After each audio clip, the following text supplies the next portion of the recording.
Come close, dear friends. Pull your chair a little nearer to the fire. The night is quiet, the embers are glowing soft and amber, and I have a story for you tonight, a story about someone the world decided was too ordinary to notice. Someone whose name most people in town could barely recall. But inside that quiet woman lived a lifetime of love and wisdom so deep that when it was finally discovered, it changed everything for everyone who had ever looked right through her. Settle in, dear ones. Let us begin. In the small and sleepy town of Millhaven, there lived an old woman named Agnes Whitmore. She was 81 years old, with silver hair pinned beneath a faded blue headscarf, and hands so weathered they looked like the bark of an ancient oak tree. She lived alone in a stone cottage at the end of Larkspur Lane, a narrow tree-lined road that most people in Millhaven preferred to drive past rather than walk down. And that was the truest thing about Agnes. People drove past her. They walked past her. They spoke past her and looked right through her as though she were a pane of old glass present, but barely worth noticing. Every morning without fail, Agnes sat on her front porch in a creaky rocking chair, sipping tea from a chipped blue cup, and waved at every person who passed. Some gave a small, distracted nod. Most did not look up at all. She had lived in Millhaven for more than 50 years. She had watched children be born, grow up, fall in love, and raise children of their own. She had survived a war, a devastating flood, and the long, quiet grief of outliving nearly everyone she had ever truly loved. And yet to the people of Millhaven, Agnes Whitmore was simply invisible.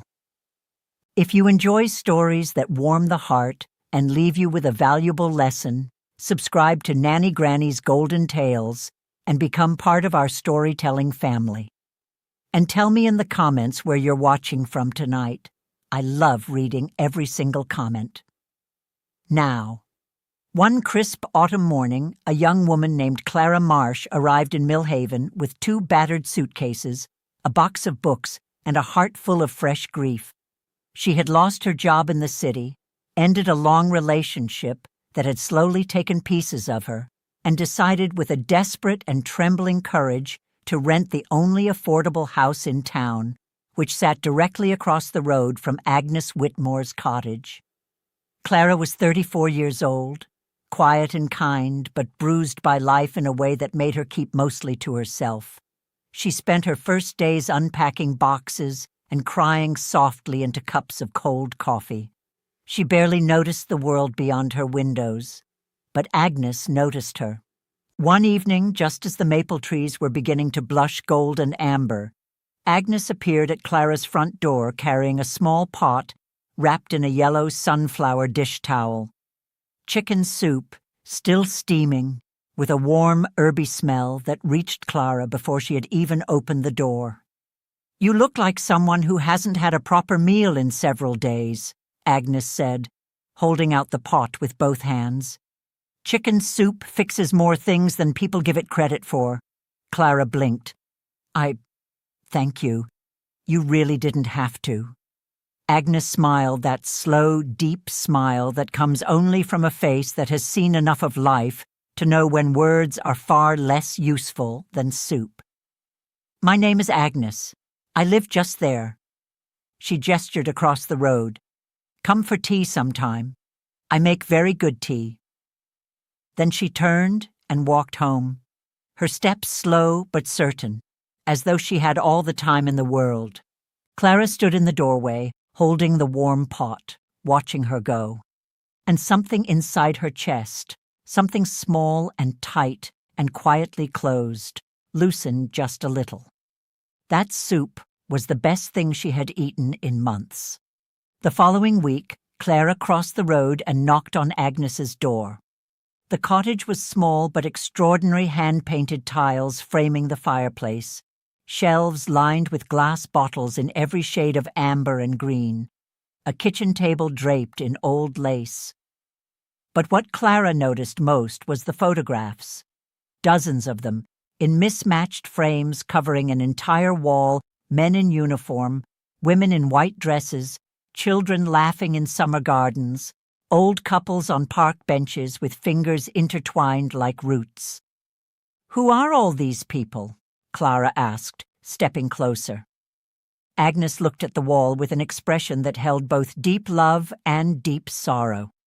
"Stories," she said softly. "Every single one of them." They drank tea. Agnes listened while Clara talked, which Clara quickly understood was a rare and precious thing. Agnes asked quiet questions that seemed simple but opened doors Clara hadn't known were locked.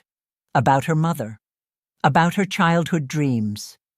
About what made her laugh when nothing else could. Clara walked home feeling lighter than she had in longer than she could remember.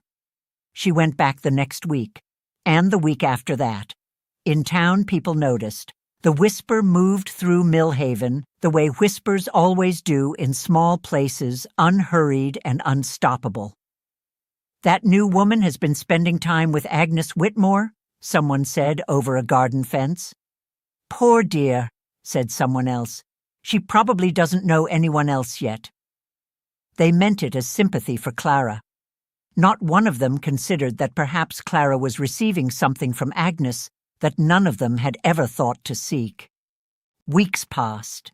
The air turned sharp with cold, the maple trees shed their leaves, and the mornings smelled of wood smoke and frost. Clara and Agnes fell into a gentle rhythm tea on Tuesday afternoons, a slow walk on Sunday mornings, occasional shared dinners where Agnes insisted on cooking even when her hands hurt too much to grip the wooden spoon.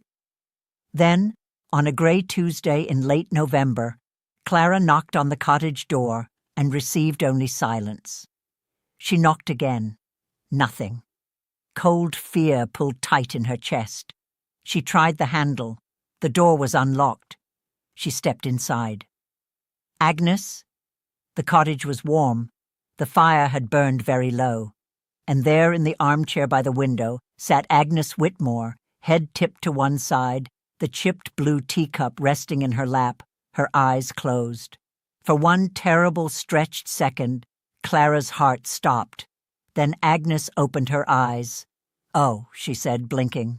"I fell asleep." Goodness. Clara laughed a high, shaking laugh of pure relief and pressed both hands to her chest. "Agnes, you frightened me completely." Agnes looked at her with those calm, knowing eyes. "I'm still here, dear," she said quietly, "but I won't always be." The room went very still after those words. Agnes set her teacup down and looked at Clara with a gentleness that was also utterly serious. "There is something I would very much like to show you," she said. "Come." She led Clara through the cottage to the small back bedroom, a room Clara had never entered, and pointed to a wooden box on the shelf above the narrow bed. Dark with age, its corners worn smooth as river stones, with a simple iron latch at its front. "That is my diary," Agnes said. 60 years of my life live inside those pages. My joys, my shames, my secrets, and every prayer I have ever whispered into the dark. I have never shown it to another living person. Clara felt the full weight of that settle over her. "Why are you showing me now?" she asked. Agnes studied the box. "Because I want someone to know," she said, "while I still can tell them." If you're enjoying this story so far, please take a moment to like the video. It truly helps these stories reach more people who might need a little light today. Agnes carried the box to the kitchen table and set it between them. She lifted the lid, and inside were dozens of small notebooks, each labeled on the spine with a year stretching back to the 1960s. Decades of living, stacked quietly inside a worn wooden box. Agnes chose one notebook, opened it to a page she seemed to know by heart, and began to read aloud. Her voice changed as she read. It became fuller, younger, more alive. She read about the day she had arrived in Millhaven as a 26-year-old bride, nervous and full of hope, with a husband named Edmund and a suitcase full of hand-embroidered pillowcases her mother had made. She described Edmund's laugh as sounding like a door being thrown wide open on a summer morning, how he whistled while making breakfast, always slightly off-key, how she had been so happy those first years that she'd been afraid to say so aloud in case life overheard and decided to take it all away. Clara sat without moving, barely breathing. Then Agnes turned to later pages, and her voice grew quieter.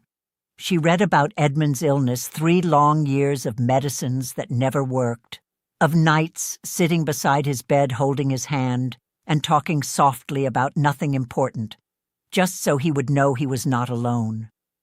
And then the morning cold January, fine snow falling in perfect silence when Edmund slipped away. She had been 46 years old. "I thought the world would notice," Agnes read, her voice steady, "that someone would come. That grief this large could not go unseen." She looked up from the page. But the world kept moving, as it always does. Clara felt tears fall before she could do anything about them. Agnes closed the notebook. "After Edmund," she said, "I became quiet, and quiet people become invisible.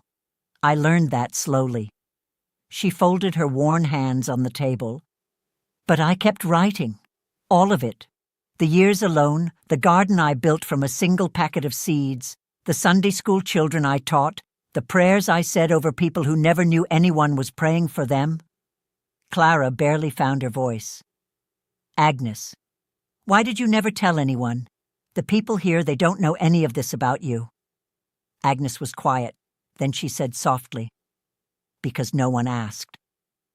Those 3 words fell into the room like stones into still water. No one asked. Clara walked home and sat in the dark without turning on any lights. She thought about all the people she had moved past without wondering what they carried. The old man alone every morning in the cafe near her city apartment. The woman in the gray coat always at the bus stop, staring somewhere far away. Faces she had scrolled past without truly seeing. She thought about Agnes Whitmore, waving faithfully every morning to a town that looked right through her. And something in Clara made a quiet but certain decision. The following Sunday, Clara did not arrive at Agnes's door alone. She brought Daniel Park, who ran the small bookshop on the high street with the bright, eager eyes of someone who read more than he slept. And she brought Mrs. Okafor, who gave piano lessons to children and had moved to Millhaven from Lagos quietly, carefully lonely in the way newcomers to small towns so often are. Agnes opened the door and looked at the gathering on her porch. "I brought people," Clara said simply. "I hope that's all right." Agnes looked at her for one steady moment. Then the slow, deep smile came.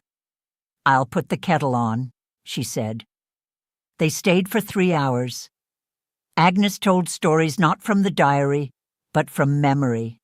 About the summer the whole town flooded, and neighbors carried each other's furniture to dry ground without once thinking to call it extraordinary, because it simply needed doing.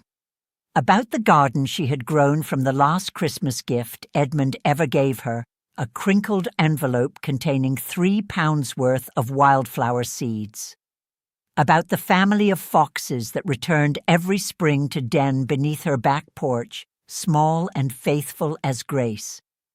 Daniel listened with wide, wondering eyes. Mrs. Okafor laughed until she had to wipe her eyes.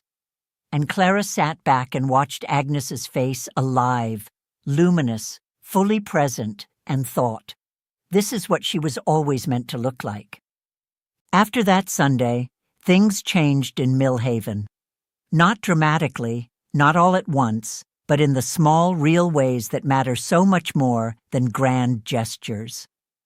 Daniel started stopping by Wednesday mornings with warm pastries. Mrs. Okafor brought her daughter Maya, who was 7 years old and decided within 10 minutes that Agnes was the most interesting person she had ever met.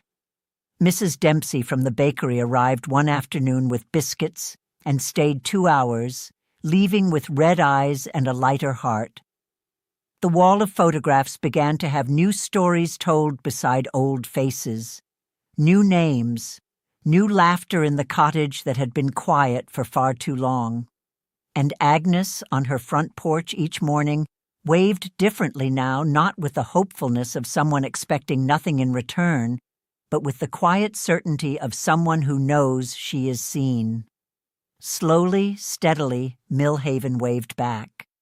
In January, Agnes caught a bad chill that kept her in bed for 2 cold weeks. The town, the same town that had barely known her name in October, sent soup, sent cards, sent company. Maya made a careful crayon drawing of the cottage with orange smoke rising from the chimney and a large sun in the corner. Agnes kept that drawing on her bedside table. When she recovered, she called Clara to the kitchen and placed the wooden box on the table between them. "I want you to have this," Agnes said, "when I'm gone." Agnes, no. Quiet, but absolute. These stories deserve to be heard. That is the only thing I have ever known with certainty. She held Clara's gaze. "I am trusting you to see that they are." Clara looked at the worn wooden box for a long moment. Then she nodded slowly and with her whole heart. "I will," she said. "I promise you." Agnes Whitmore passed away on a soft morning in early March, in her armchair by the window, with the first pale light of spring coming gently through the curtains and her chipped blue teacup on the table beside her. She looked completely at peace, the way a person looks when they have finished what they came to do. The funeral was held in the small stone chapel at the edge of town, and Millhaven came. All of it. Daniel brought white flowers. Mrs. Okafor and Maya sat in the front pew. Mrs. Dempsey wept openly and without apology. People stood along the walls and filled the doorway and spilled out onto the chapel steps, because there was simply no more room inside. Clara stood at the front and read from Agnes's diary. Not all 60 years, just the parts that mattered most. Edmund and his off-key whistling, the summer flood, the foxes beneath the porch, the crinkled envelope of wildflower seeds, and the final entry Agnes had written in her careful slanted hand on the very last page she had ever filled. May whoever finds these pages understand that an ordinary life lived with full and faithful love is the greatest extraordinary thing there is. When Clara finished reading, the chapel held a silence so complete you could hear the candles breathing. Then Maya, 7 years old, beautifully unconcerned with what funerals were supposed to sound like, began to clap. After one startled moment, everyone else joined her. And the sound filled that little stone chapel until the walls themselves seemed to hum with it. Clara kept her promise. Over the following year, she transcribed Agnes's notebooks and, with the blessing of Agnes's family, published them in a small, quiet book. It was not a famous book, but those who read it wrote real letters on paper, in ink, saying it had made them call their mothers, visit lonely neighbors, put down their phones, and truly look at the world around them. One letter arrived from a man in another country who had bought the book for his grandmother. His grandmother had cried all the way through, not from sadness, but from recognition, from the feeling of having her own quiet life seen in someone else's words. Clara placed that letter inside the wooden box beside the notebooks. She thought Agnes would have loved knowing it existed. Now, dear friends, hold something close as you go about your days. Agnes Whitmore was not a queen, not a hero in any history book. She was an old woman in a faded blue headscarf who made good soup and kept a faithful diary and waved every morning to people who could not be troubled to wave back. And yet inside her, lived a whole universe, 60 years of love and sorrow and faithful, quiet living that the world nearly let pass entirely unseen.